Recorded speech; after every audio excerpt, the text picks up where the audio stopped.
11h22. Nous avons donc un peu plus d'une heure pour notre deuxième table ronde de la journée. Mon nom est Stéphane Paquin. Je suis professeur titulaire ici à l'École nationale d'administration publique. Je suis aussi le directeur du groupe d'études sur l'international et le Québec, dont un des thèmes d'intérêt est justement le Québec et la francophonie. Alors, notre panel riche aujourd'hui a comme thème général la carte et le territoire. Où sont les francophones dans le monde? Donc, nous avons 4 conférenciers sur scène et 2 qui vont venir s'ajouter en visioconférence. Alors, je vais les présenter dans l'ordre, en fait, où on va commencer. Donc, le premier présentateur est M. Paye, qui est ambassadeur du Sénégal au Canada. Nous avons ensuite Denis Desgagnés, qui est président-directeur général du Centre de la francophonie des Amériques. Nous avons ensuite Charles Larocque, qui va se joindre à nous en visioconférence, qui est le directeur exécutif du Conseil pour le développement du français en Louisiane. Nous avons ensuite M. Jean Dorion, qui est un ancien député sur la scène fédérale, un ancien président de la Société Saint-Jean-Baptiste et ex-délégué général du Québec à Tokyo, suivi de M. Laurent Trempe, qui est l'actuel délégué général du Québec à Tokyo, et pour conclure, M. Benoît Rutten, qui est délégué de Wallonie-Bruxelles à Québec. Alors, M. Paye, je vous laisse la parole pour les 8 minutes espérées. Très bien. Merci beaucoup, cher ami.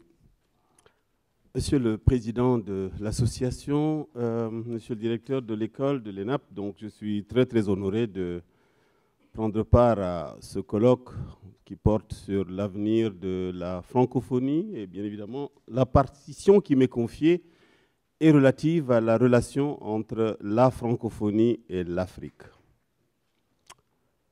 Lorsqu'on parle de la francophonie et d'Afrique, on pense tout de suite au père fondateur, comme l'a fait M. Clément Duyam tout à l'heure, aux Africains, Léopold Senghor, Amani Diori, Habib Bourguiba, aux côtés de Norodom Sihanouk. Lorsqu'on parle de francophonie et d'Afrique, on pense à la majorité que ce continent constitue parmi les pays membres à part entière de la francophonie, à savoir 30, voire 31 sur 54. Lorsqu'on parle de francophonie et d'Afrique, notre fraîche mémoire renvoie au 15e sommet de la francophonie qui s'est tenu à Dakar, toujours en Afrique occidentale, après Kinshasa, en Afrique centrale, et avant Antananarivo, dans quelques mois, en Afrique septentrionale. Lorsqu'on parle de francophonie et d'Afrique, on pense à l'avenir de notre organisation, en référence au rapport de l'Observatoire de la langue française au sein de l'OIF, qui révèle qu'en l'an 2050, je crois que beaucoup l'ont dit tout à l'heure, 75% des locuteurs francophones seront africains. Lorsqu'on parle de francophonie et d'Afrique, force est de revenir sur les potentialités énormes et les opportunités qu'offre un continent en forte croissance démographique et économique, ardemment sollicité autant par les pays développés que par les pays intermédiaires. Alors, sans être exhaustif, voilà, à mon humble avis, autant de thèmes susceptibles d'illustrer la relation quasi-fusionnelle entre la francophonie et l'Afrique. Nous pouvons y revenir et les développer dans les discussions, si l'un ou l'autre de ces thèmes vous intéresse. Le temps imparti est court et par ailleurs le sujet si vaste que je voudrais me limiter à une simple évocation historique et institutionnelle de la francophonie pour montrer à quel point l'Afrique a été présente et déterminante dans sa création et dans son évolution. La francophonie, c'est 60 ans de vie institutionnelle africaine. Je dis bien de vie institutionnelle africaine. De Libreville en 1955 à Dakar en 2014, en quelques étapes majeures. C'est en effet au Gabon qu'est né le premier regroupement corporatiste sur la base d'une langue en partage à l'initiative des journalistes. Nous étions en 1955.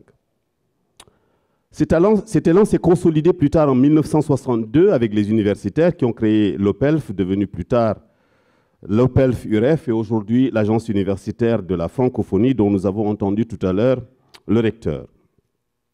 Après eux, les gouvernements s'y sont mis avec la naissance d'une conférence permanente des ministres de l'Éducation, la Confémen en 1962, et celle d'une conférence permanente des ministres de la Jeunesse et des Sports, la Conféges, en 1969.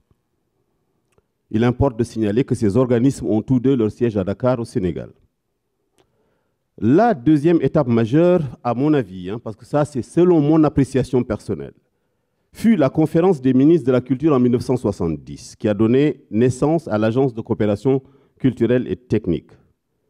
Par la signature d'un traité, des gouvernements ayant le français en partage, créent à Niamey, au Niger, le premier organisme intergouvernemental, la CCT, dont Jean-Marc Léger a été le premier secrétaire général.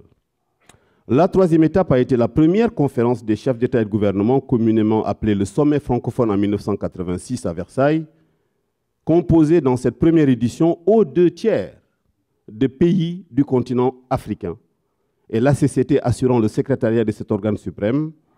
Après la coopération en matière culturelle, éducationnelle et l'organisation de notre espace en réseau, la politique fait son entrée dans la francophonie. Le sommet des chefs d'État est éminemment politique. La charte a été révisée en 1997 à Hanoï, sous la houlette de l'ancien secrétaire général, M. Jean Leroy, ici présent. Et un premier secrétaire général, vitrine politique de la francophonie, a été élu en la personne du récent défunt, l'Égyptien Boutros Ghali. Agissant désormais dans le domaine de la paix, de la démocratie, des droits de l'homme, la francophonie s'est dotée d'un premier texte normatif, la déclaration de Bamako, négocié et adopté au Mali en l'an 2000 et depuis cette date révisée en 2005 et en 2010. La quatrième étape de l'évolution institutionnelle a été, à mon avis, la deuxième réforme conduite en 2005 par le deuxième secrétaire général, le président Abdou Diouf, qui a créé l'Organisation internationale de la francophonie à l'issue de l'adoption de la troisième charte d'Antananarivo qui a permis à la francophonie d'entrer dans la galaxie des grandes organisations internationales. Ici au Canada, a été négocié et adopté en 2006 le deuxième texte normatif en matière politique, à savoir la déclaration de Saint-Boniface qui a pris en charge la prévention des conflits et la sécurité humaine. Et c'est ce secteur politique qui explique l'attrait suscité par la francophonie et qui a conduit à son élargissement pour faire passer le nombre de ses membres de 21 à Niamey à aujourd'hui 80 après le 15e sommet tenu à Dakar en novembre 2014. Cet élargissement, au détriment d'un simple approfondissement, a suscité beaucoup de débats sur lesquels nous ne manquerons peut-être pas de revenir dans les discussions. Enfin, arrive selon moi une cinquième étape, celle que nous vivons à l'heure actuelle, avec les 3 documents majeurs adoptés par les sommets de Kinshasa en 2012 et Dakar en 2014, à savoir les stratégies du numérique, de la jeunesse et de l'économie, qui constituent le carnet de commandes des chefs d'État et de gouvernement dont l'OIF a la charge de la mise en œuvre. Alors, mon commentaire. Le mandat est désormais de passer de la phase conceptuelle à la phase opérationnelle. La francophonie est riche de promesses. Il demeure toutefois qu'en matière d'organisation et d'action concrète, malgré les nombreuses réalisations, il reste encore beaucoup à faire et c'est possible tant le champ à explorer, en d'autres termes, le potentiel est vaste. Nous pensons à l'économique, j'y reviendrai juste à la fin de mon propos. Il y a des choses à faire. Quand nous savons que c'est des pays francophones comme la Côte d'Ivoire qui produisent l'essentiel du cacao dans le monde, le Ghana, la même chose, et que ceux qui le transforment sont également des pays francophones comme la France et comme la Suisse et qui ne sont pas forcément en convergence, on s'interroge. Quand on sait que l'une des forces les plus vives, attendues en Afrique, c'est l'énergie hydroélectrique, et qu'à ce niveau-là, nous avons, dans un pays comme le Canada, dans une province comme le Québec, Hydro-Québec qui est une usine performante et que cet Hydro-Québec n'est pas en relation avec la RDC et INGA, avec la Guinée et Swapiti et également Kaleta, on peut s'interroger. Mais comme le disait le président Diouf aussi, concernant les Africains, et je vais le citer, voilà que les pays d'Afrique sont de plus en plus engagés dans une course de vitesse entre croissance démographique et scolarisation de qualité. Développement durable, endogène et ouverture croissante aux échanges internationaux. Vitalité des expressions culturelles propres et dialogue interculturel. Fin de citation. Pour dire qu'il y a énormément de choses, puisqu'on montre un peu la tablette selon laquelle il faudrait que j'arrête mon propos.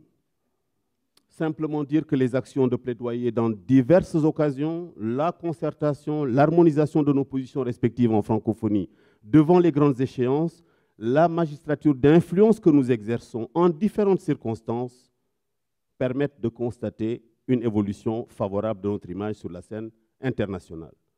En matière politique et diplomatique, il y a beaucoup à dire. Il y a eu beaucoup de choses également réalisées. Dans l'approfondissement de la démocratie en Afrique, il y a eu beaucoup de réalisations qui ont été faites. Dans la gestion des crises et l'accompagnement, contrairement à mon ami Ferry de Kerkhoff, il oublie l'implication de la francophonie en Égypte, en Tunisie, aux Comores, en Côte d'Ivoire, en Guinée et tant d'autres pays également en Afrique qui ont été en crise et comment la francophonie les a accompagnés pour la sortie de crise. Dans le domaine de la jeunesse, les Jeux de la francophonie, également un objet inédit. Dans le domaine de l'olympisme, on ne s'en rend pas compte. Lorsque des Jeux olympiques se déroulent et cela n'existait pas, on n'entendait que de l'anglais. Il a fallu se battre. Et Clément Duhem est un témoin oculaire. Que notre organisation signe une convention avec le CIO, que les délégués du secrétaire général signent des sous-conventions avec les organisateurs de ces différents Jeux, pour que vous vous réveilliez un jour pour entendre depuis Pékin en 2008, à l'occasion de tous les Jeux olympiques d'hiver et d'été, que l'on commence toujours par des annonces en français, suivies par l'anglais et enfin par la langue du pays. Cela n'a pas été évident, ça a été une longue bataille toujours dans le domaine de la jeunesse. Enfin, dans le domaine économique, il y a tellement de choses à dire. Nous avons entamé une discussion très intéressante le 29 janvier à l'Université de Montréal, mais je dis que c'est un thème dont il faudrait débattre très longuement. Des choses ont été faites, mais le champ à investir est encore énorme. Je vous remercie de votre attention.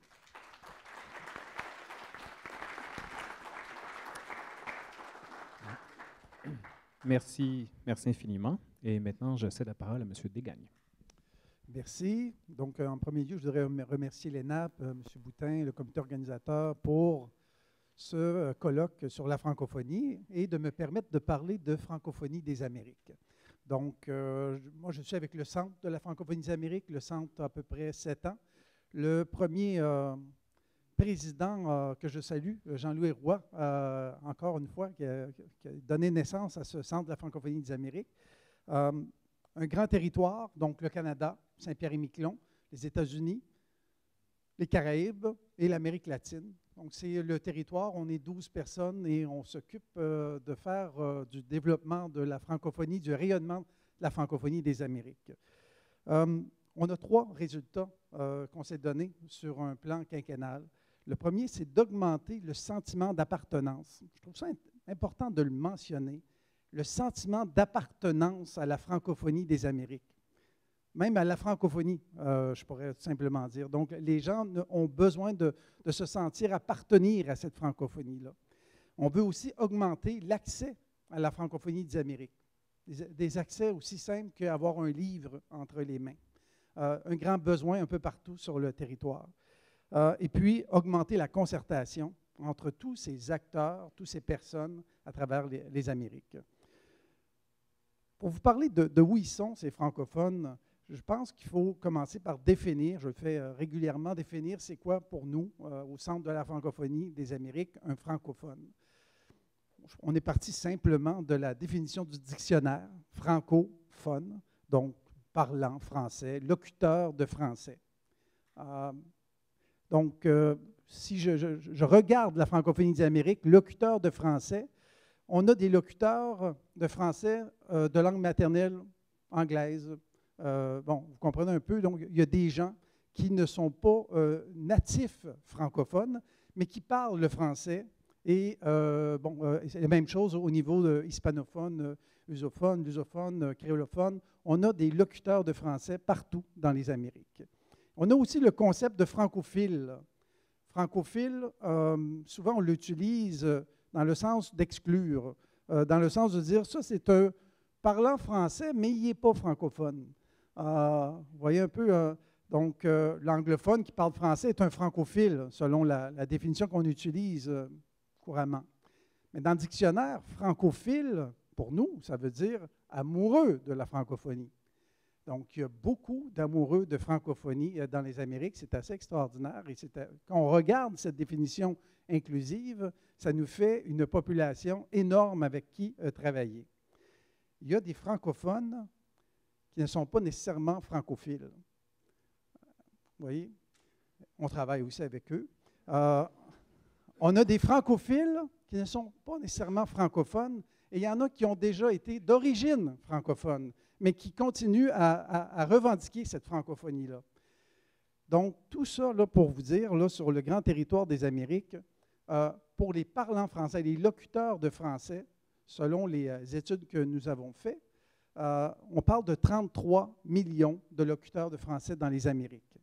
Et si je calculais les francophiles, je pense que ce serait x5, x6. On n'a pas de données, mais c'est assez extraordinaire de voir quand on se déplace sur ce territoire, que ce soit le Brésil, que ce soit l'Argentine, toute l'Amérique latine. C'est incroyable de voir cette francophilie.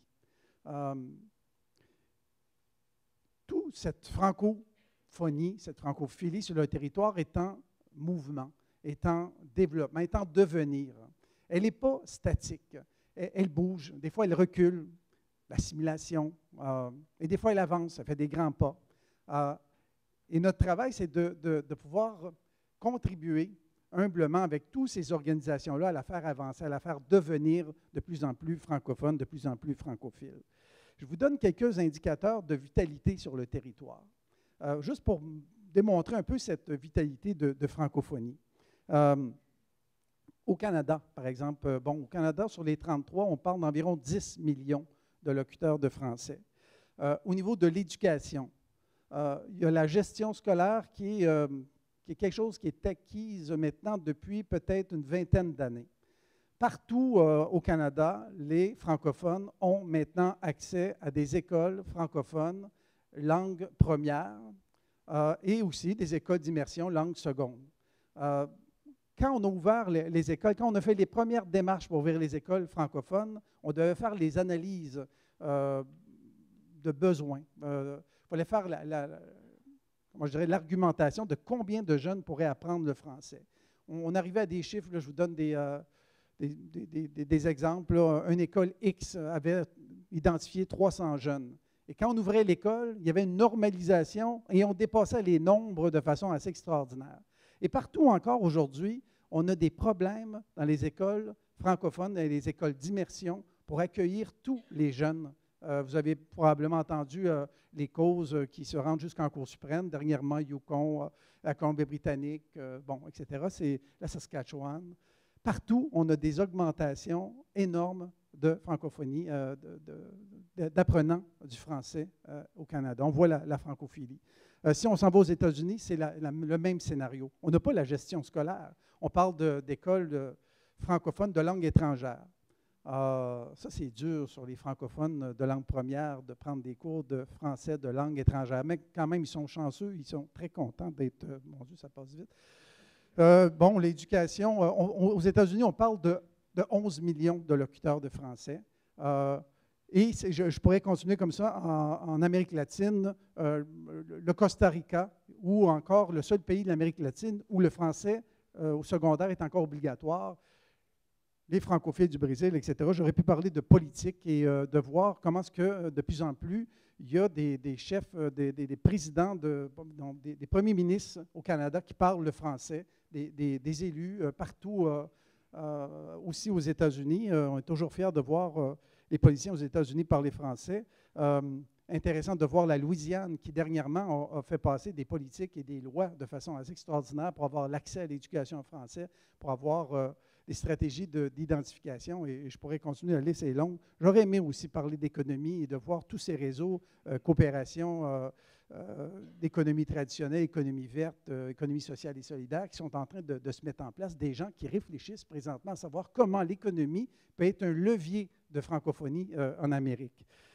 pour terminer, j'aurais tellement de choses à dire, mais pour le Centre de la francophonie des Amériques, il y a 3 éléments stratégiques pour le devenir francophone sur lesquels on travaille, qu'on trouve très importants. Cette idée de collaborer entre les francophones, d'abord et avant.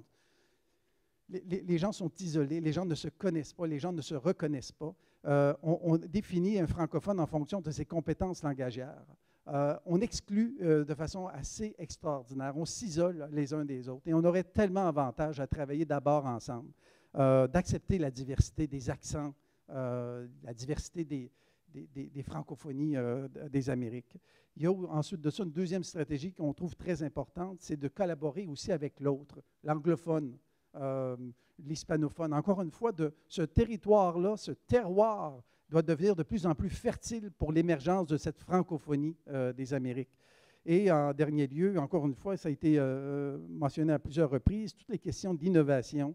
On mesure la vitalité d'une communauté par sa créativité. Donc, il faut être dans cette stratégie d'innovation et d'utilisation des nouvelles technologies. Merci beaucoup.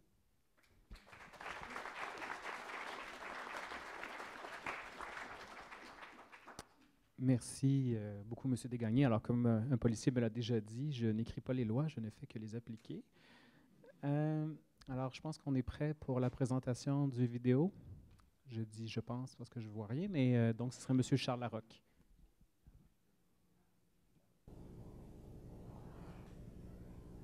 Bonjour.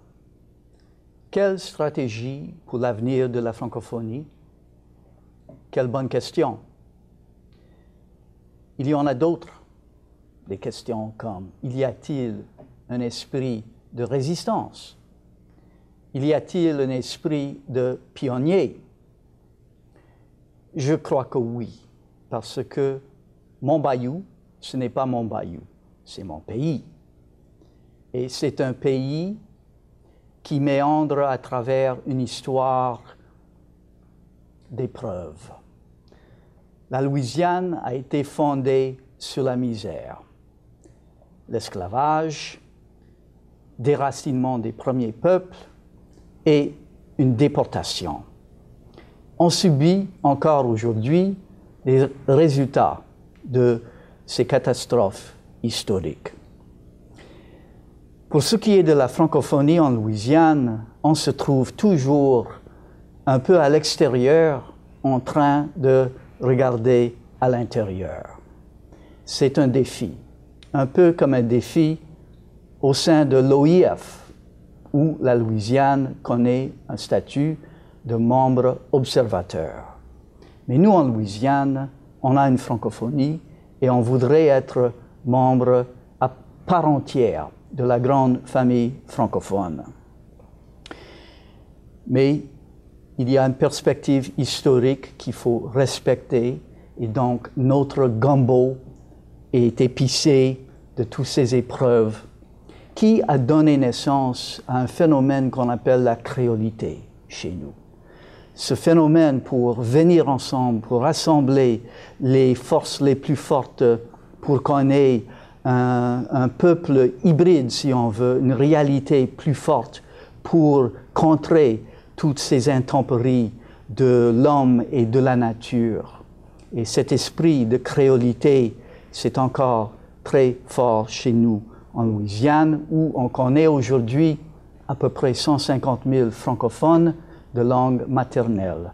Encore une autre 150 à 200 000 francophones passifs, où le français est enchâssé dans l'esprit et le cerveau. Alors, ce pionnier qui est venu, ce pionnier malgré lui, a dû manger tout cru l'américain, l'anglais. Pourquoi? Bien sûr, pour survivre. Et bien sûr, le rouleau compresseur de l'oncle Sam a fait ses travaux, a pavé bien de chemins américains. Alors, des fois, on s'égare sur ces chemins et on connaît un phénomène qu'on appelle la solastalgie. La solastalgie, ce mal de pays chez soi. On se pose des questions. Tout a changé, on est toujours là, mais c'est plus pareil. Et pourquoi? Qu'est-ce qu'on cherche?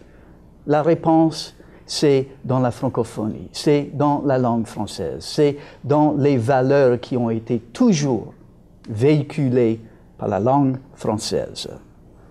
Alors, nous connaissons aujourd'hui le CODEFIL, le Conseil pour le développement du français en Louisiane, et ses œuvres depuis maintenant presque 50 ans. Nous avons retourné le français dans les écoles où auparavant c'était interdit. Maintenant, nous avons presque 5000 élèves dans les programmes d'immersion française. Alors, nous avons œuvré pour ce retour aux sources, surtout avec les Acadiens, Congrès mondial acadien, Grand réveil acadien, mais il y a toujours des héritiers de l'Afrique, la Caraïbe, la Louisiane. Donc, les cousins, les frères d'Aimé Césaire, par exemple. Aujourd'hui, on tourne nos regards vers cette francophonie, cette créolophonie louisianaise pour avancer dans la francophonie mondiale. Donc, le passé, c'est un bayou qui se trouve toujours figé dans les eaux boueuses, liberté, l'égalité. Mais si on parle de résister, on a besoin toujours de notre fraternité, qui est très palpable chez nous, parce que nous sommes point des orphelins louisianais de la francophonie mondiale. Et donc, pour s'organiser, ça prend des organes, ça prend un corps. Nous, on est membres de ce corps. Pour créer, ça prend une cause. La cause est toujours avec nous. Le feu est toujours allumé. Alors, c'est ça l'avenir d'après moi, la francophonie dessus mon bayou, dessus bayou de la Louisiane, qui est mon pays. Alors, merci et bonne colloque.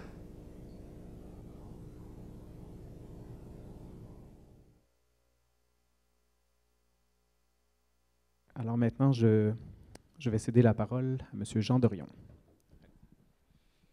Oui, bonjour et merci aux organisateurs de m'avoir invité à vous adresser la parole. En plus d'avoir été délégué général du Québec à Tokyo pendant près de 6 ans, j'ai depuis 40 ans visité 16 pays en Asie et à chaque fois, je me suis intéressé à la question de la situation du français dans ces pays. Mais vu l'immensité et la diversité du continent, et compte tenu qu'on a seulement 8 minutes, vous allez sûrement comprendre que je me limite ici à ce que je connais vraiment le mieux, c'est-à-dire la situation au Japon. La position du français en Asie comme au Japon, il faut quand même la voir dès le départ de façon réaliste. Dans le cas du Japon, pour illustrer l'hégémonie qu'exerce l'anglais, prenons l'examen national d'admissibilité à l'université japonaise, qui comporte entre autres une épreuve en langue étrangère. 5 langues sont admises. En 2015, la plus choisie était l'anglais avec 523 354 candidats. La deuxième, très loin derrière, le chinois avec 427 candidats. Et en 4e place derrière le coréen, le français avec 142 candidats sur plus de 523 000.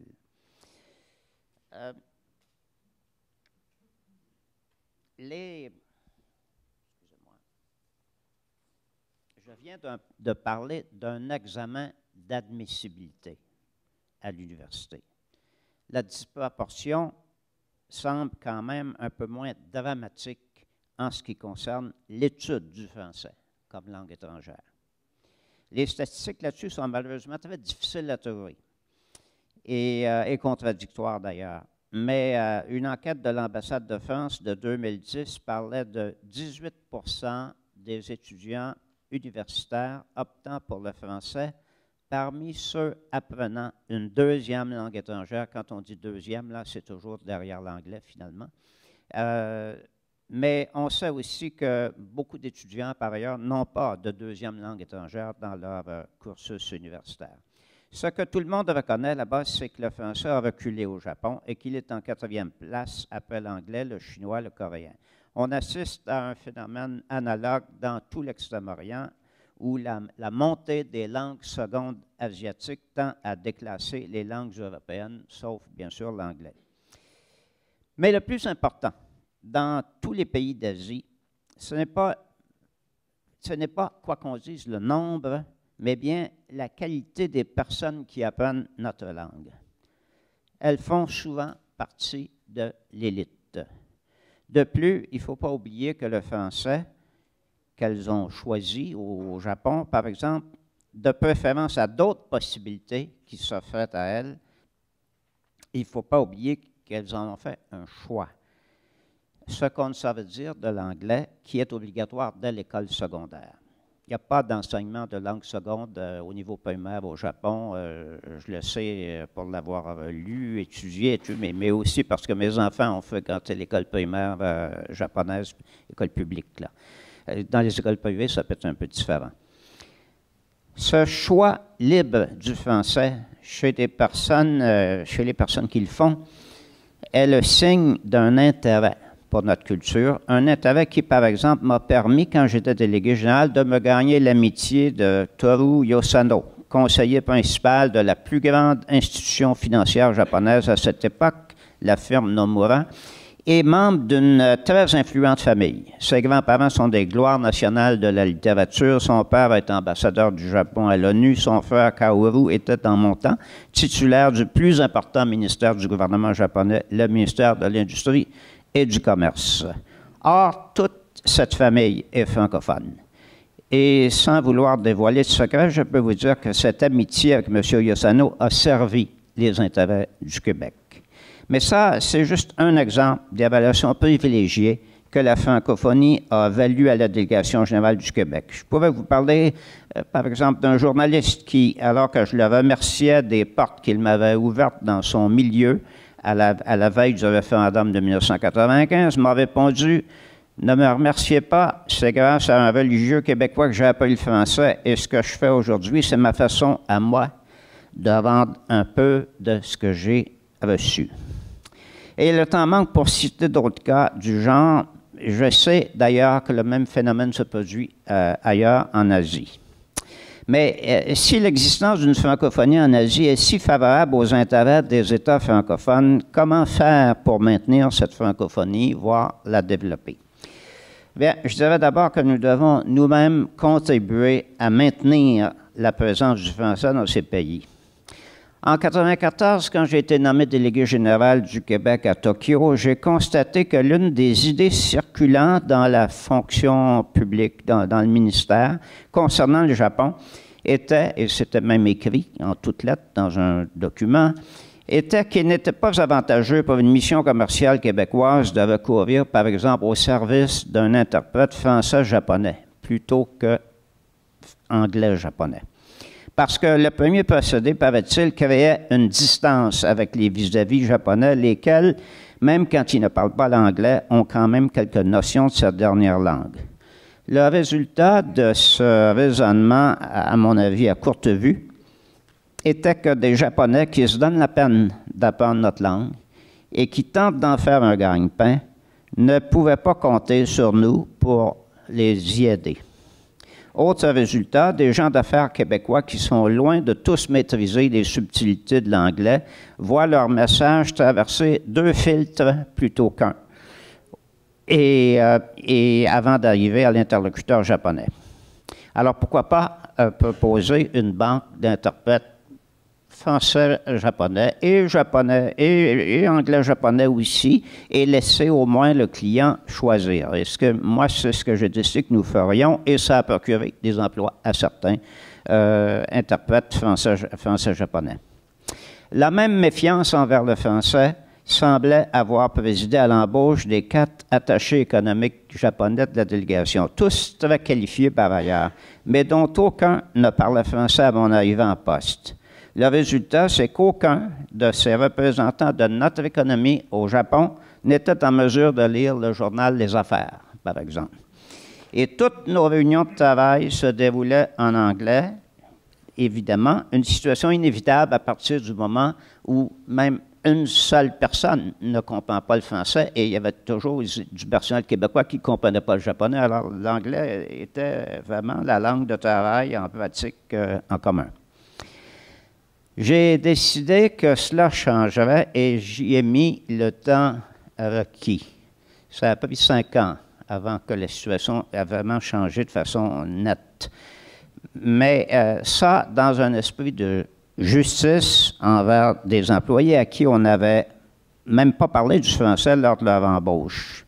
On a, par prudence, on a présenté quand on a embauché du nouveau personnel, d'abord tout le monde a dû suivre des cours de français et ils l'ont tous appris d'ailleurs, mais quand on a engagé d'autres personnels, on a mis dans l'annonce que le français était un atout. L'idée était d'éviter le risque de se retrouver seulement avec des spécialistes de Bossuet incapables de vendre des 2 par 4. Mais savez-vous quel a été le résultat?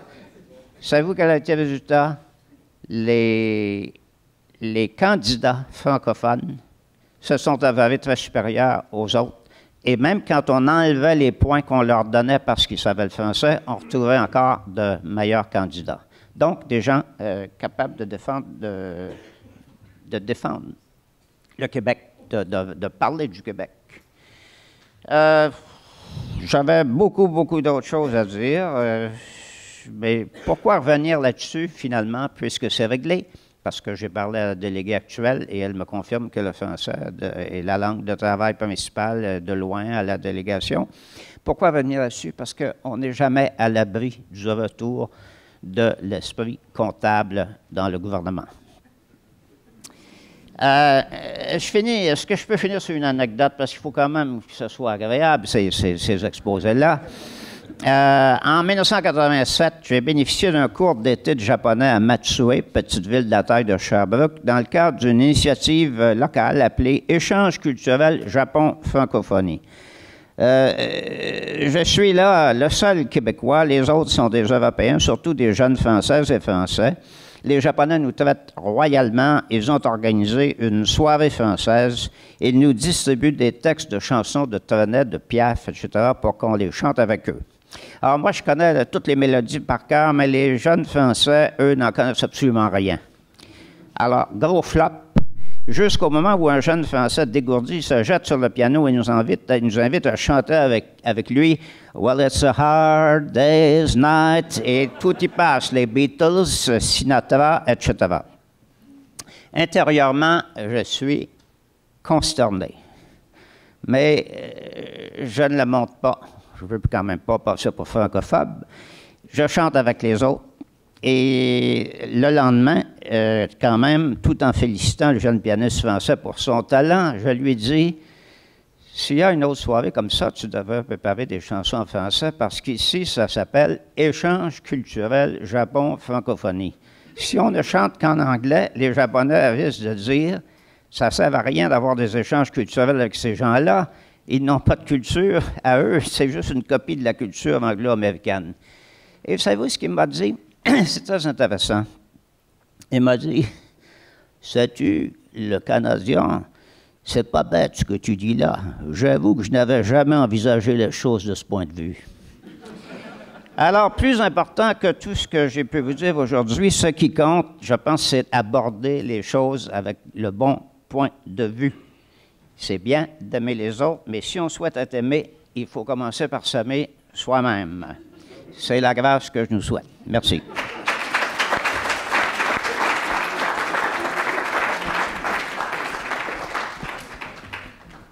Merci, merci infiniment.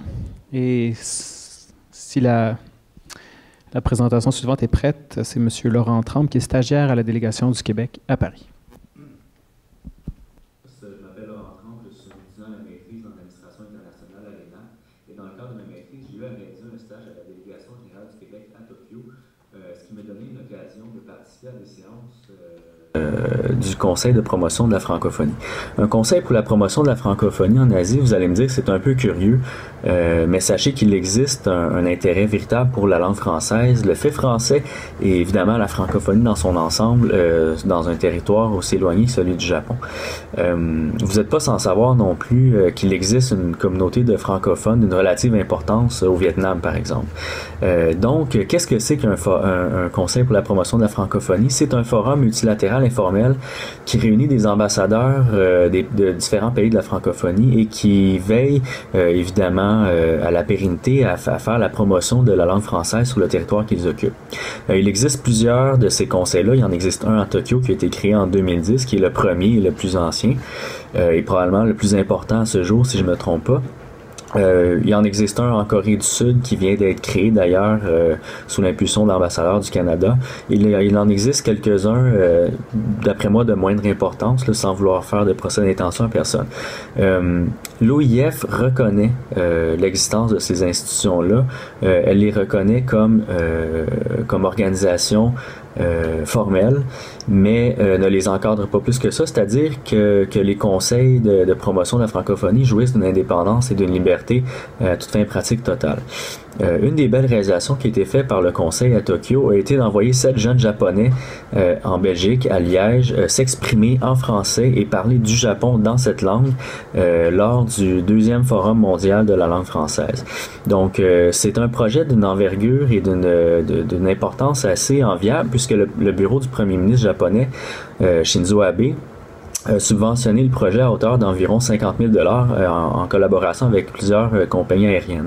Ce qu'il faut savoir, c'est que ce projet-là était une initiative du Québec à travers finalement le truchement du Conseil pour la promotion de la francophonie, ce qui est une organisation multilatérale qui donne un peu plus de poids au Québec dans la mesure où est-ce que la représentation d'un projet, par exemple, comme celui-ci, gagne en importance puisque le Québec est accompagné d'ambassadeurs d'États nationaux. Maintenant, pour les perspectives d'avenir, évidemment, il faut savoir que Tokyo va être l'hôte des Jeux olympiques, des prochains Jeux olympiques en 2020. Évidemment, les Jeux olympiques, dans leur propre constituante, prévoient la représentation et l'usage de la langue française dans une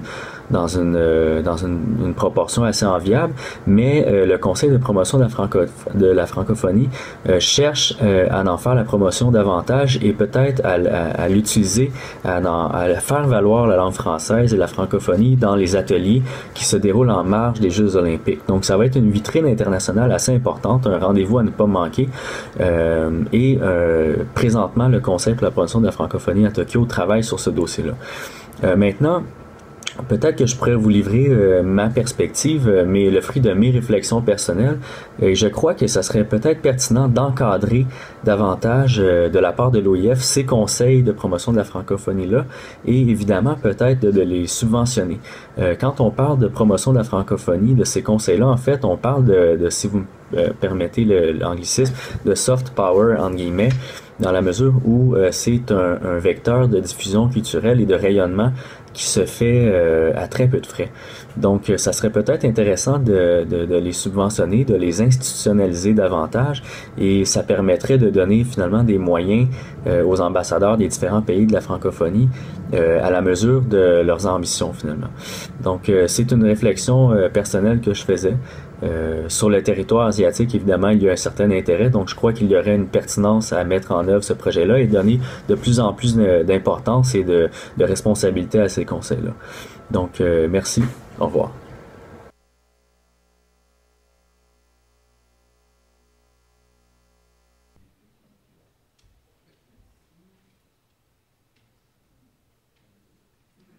Est-ce que le son... Ouais. Alors, pour conclure notre table ronde de cet avant-midi, je cède la parole à M. Benoît Rutten, qui est délégué de Wallonie-Bruxelles à Québec. Merci beaucoup. Mesdames, Messieurs, en vos titres et qualités, je n'ai pas l'autorité ni l'expertise des grands témoins que nous avons écoutés ce matin pour parler au nom de la francophonie. Et donc, plus modestement, j'ai rebaptisé mon intervention comme suit. Donc, pour un multilatéralisme linguistique actif au regard de l'expérience belge francophone. La Belgique, pays plurilingue. La Belgique est un pays plurilingue. État centralisé à sa création, c'est aujourd'hui un État fédéral qui se compose de 3 régions et de 3 communautés linguistiques.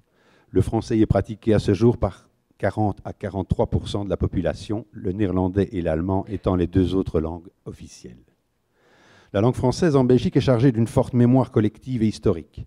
Territoire carrefour, aujourd'hui siège de la capitale de l'Europe, la Belgique actuelle fut au fil des siècles successivement annexée par plusieurs empires et cultures. La coexistence de différents idiomes linguistiques entre les citoyens belges est reconnue dès la première Constitution, en 1831. En 1830, le français est choisi comme la langue officielle des institutions. Mais ce n'est pas la langue de la population la plus nombreuse. Le français ne fut pas choisi comme instrument de domination, il était tout simplement à cette époque, et par rapport à l'autre langue, majoritaire le flamand, une langue dont la codification grammaticale était plus achevée, plus avancée et plus moderne sur le plan juridique. Il va de soi que cette langue était aussi chargée de culture française, entre guillemets, c'est-à-dire historiquement définie et véhiculée dans le monde par des élites politico-administrativo-culturelles. En 1830, de plus, le flamand de Belgique n'était constitué que de dialectes relevant du tillois. Le néerlandais moderne n'existait pas encore. Il eût été d'ailleurs difficile et peu fiable de l'appliquer à un usage officiel.